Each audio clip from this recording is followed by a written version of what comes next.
Om Swastiastu, perkenalkan nama saya Lunia Rismayanti dari kelas 11 MIPA 1 absen 15. Di sini saya akan menjelaskan tentang teks prosedur. Yang pertama, saya akan menjelaskan tentang judul. Judul dalam teks prosedur merupakan suatu aktivitas yang harus kita tentukan sebelum kita melakukan teks prosedur. Yang kedua, yaitu saya akan menjelaskan tentang pengertian teks prosedur. Teks prosedur merupakan suatu teks di mana yang berisi tahapan-tahapan atau langkah-langkah yang kita tempuh untuk mencapai tujuan yang tepat.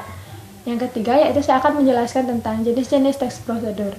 Jenis-jenis teks prosedur itu ada 3, yaitu jenis teks prosedur sederhana, jenis teks prosedur protokol, dan jenis teks prosedur kompleks. Yang pertama, yaitu jenis teks prosedur sederhana, merupakan jenis teks yang berisi 2 hingga 3 langkah-langkah saja. Yang kedua, yaitu jenis teks prosedur protokol, merupakan jenis teks prosedur yang tidak terlalu ketat atau bisa disebut dengan fleksibel. Yang ketiga, yaitu jenis teks prosedur kompleks, merupakan jenis teks yang dibuat secara kompleks, berurutan, dan rinci. Baik, selanjutnya saya akan menjelaskan tentang jenis teks prosedur yang berdasarkan tema. Yang pertama, yaitu ada jenis teks prosedur bertema kebiasaan hidup. Yang kedua, yaitu ada jenis teks prosedur bertema aktivitas tertentu. Yang ketiga, yaitu jenis teks prosedur yang bertema penggunaan alat.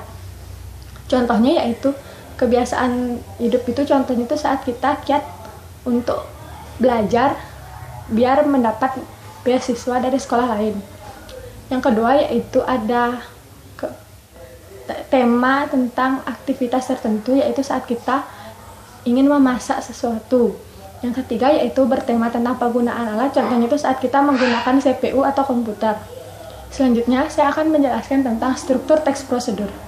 Struktur teks prosedur pada dasarnya ada 3, yaitu pernyataan umum yang berisi tentang tujuan kita membuat teks prosedur. Yang kedua, yaitu ada langkah-langkah yang merupakan prosedur wajib yang harus kita lakukan agar bisa mencapai tujuan yang kita inginkan. Langkah-langkah ini disusun berdasarkan sumber-sumber secara rinci dan berurutan. Yang ketiga, yaitu ada penegasan ulang atau bisa kita sebut dengan kalimat penutup yang berisi tentang manfaat atau hasil kita setelah mengikuti langkah-langkah tersebut. Dan yang terakhir, saya akan menjelaskan tentang kaidah kebahasaannya. Kaidah kebahasaan yang pertama yaitu menggunakan kalimat deklaratif atau kalimat yang kita dapatkan berdasarkan sumber-sumber pasti, contohnya dari berita. Yang kedua, yaitu menggunakan kata imperatif atau bisa disebut dengan kata-kata perintah yang biasanya diakhiri dengan kata i, kan, dan partikel lah.